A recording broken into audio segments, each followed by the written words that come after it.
Nakusan ni Redmi ang laban for first half ng 2024 with the Redmi Turbo 3. Itong phone na ito is priced below 20,000 pesos and it has all of the good specs na hinanap mo sa isang phone. Qualcomm Snapdragon 8s Gen 3, second most powerful chip ni Qualcomm. AMOLED display with 120Hz of screen refresh rate, up to 16 gigs of RAM and 1TB of storage, UFS 4.0, 50MP na Sony NYT600 ang kanyang rear camera, plus 5,000 mAh of battery with 90 watts of fast charging. All of that below 20,000 pesos. I'll tell you, sobrang mura. But kamusta naman ang performance? Malalaman natin after this quick intro.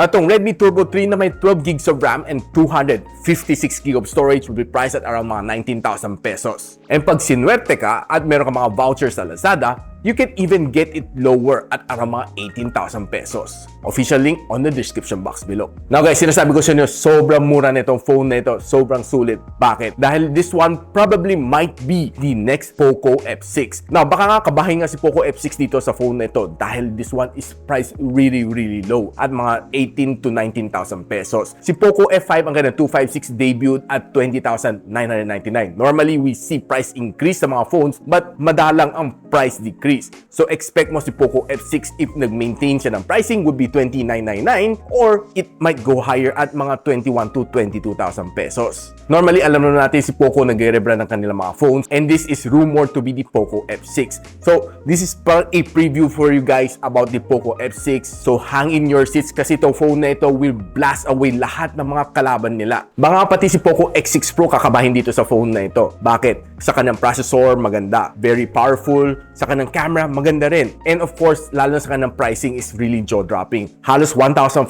pesos difference from the Poco X6 Pro. Aba, ito na kunin mo. Dimensity 8300 versus Snapdragon 8s Gen 3. Walang ibabatbat si Poco X6 Pro. Now, I will tell you guys that this is definitely the phone to look out for itong quarter 2 ng 2024. Now, si Redmi Turbo 3 has a really nice design. Sabi na dito, this is a titanium color which looks really nice nga talaga and has dalawang camera module dito sa likod plus isang LED flash dito. And what I like is rounded yung kanang back case dito so hindi siya edgy hawakan. Another thing for consideration is sobrang nipis ang kanang bezel. Plus ang kanang punch hole is quite small as well. Pati ang kanang baba, manipis guys. Now, itong phone na ito is outright using Android 14 and meron siyang Hyper OS na version 1. So if you're asking me kung paano maglagay ng Google Play Store, madali lang. Pasok lang kayo sa Get Apps, type ni Google Play Store, update, then tapos. Now, alam natin na si Qualcomm Snapdragon 8s Gen 3 is the second most powerful chip na meron ni Qualcomm. It's more powerful than the 8 Gen 2 but less powerful than the 8 Gen 3. Now, it was able to gather me a 1.51 million points ito sa Antutu benchmark. And if you break down, this is the score that you should be getting. Near 2,800 ang kanang loop score sa Wild Dive Extreme na may 98% na stability. Looking good ang kanang thermals, it throttled to 89% ang kanang best performance. Ito naman nakuha na dito sa Geekbench, sa CPU benchmarking, and sa GPU benchmarking. Now, ito phone na ito has a industry standard na battery, which is a 5,000 mAh of battery. Can fast charge up to 90 watts, which can let you charge your phone mo within 40 minutes from 0 to 100. Now, one of the things na gusto ko rin dito sa kanya is hindi siya mabigat.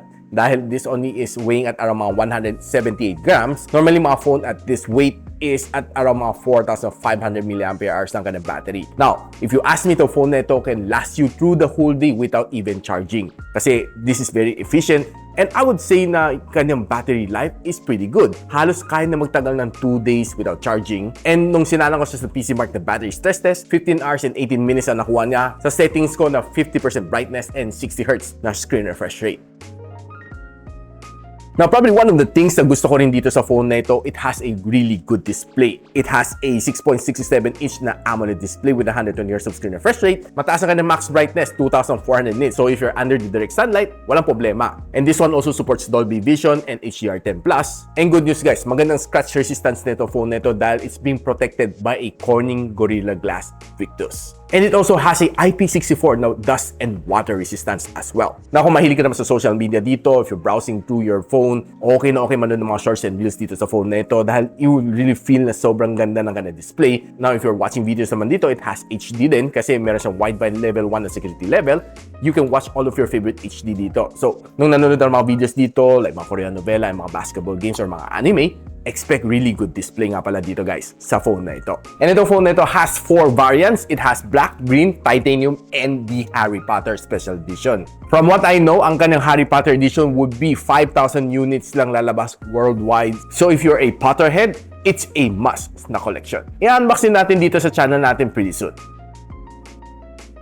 Now, since itong phone na ito has dual speaker, meron siya sa ilalim, and meron din siya dito sa ibabaw. Gusto lang natin i-test kung gaano kalakas na yung phone na ito if you're sound tripping sa Spotify, playing games, or watching videos.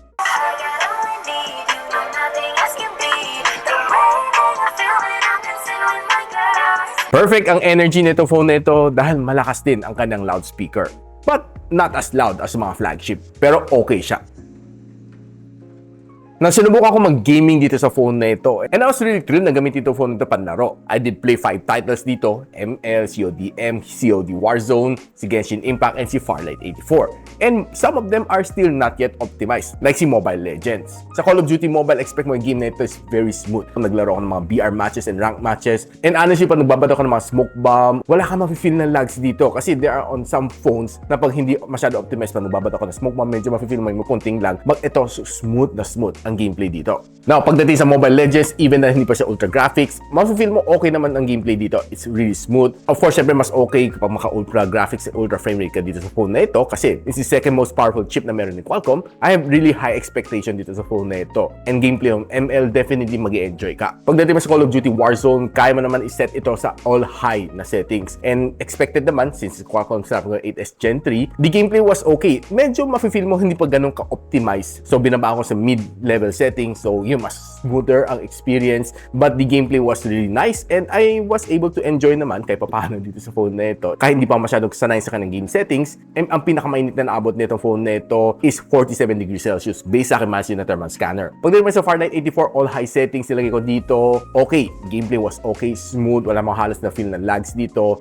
And playing for 1 hour straight na BR matches dito. Halos siguro nakakapat na BR matches ako dito. It was really nice. Normally, there on some other phones, pag nakalagpas isang oras ka na, feel mo, it's a little bit sluggish. But dito, syempre, 8s Gen 3, expect ko talagang magandang performance dito. And it was able to deliver. The touch response was fast. The screen was good. And I was able to squeeze out a lot of wins dito. And pinakamainit na naabot na dito is 48 degrees Celsius. Genshin Impact ang one of the most graphic intense na game na pwede mo malaro dito sa phone na ito based on all high settings, sinagad talaga natin, no? And I was expecting na there are some minor frame drops, but to my surprise, halos wala akong na-feel ng mga frame drops or hiccups dito sa phone na ito. And smooth naman siya kahit medyo marami ka ng kalaban along the way. And pinakamainit na inabot nito is 50 degrees Celsius. You might need a phone cooler to cool this one down.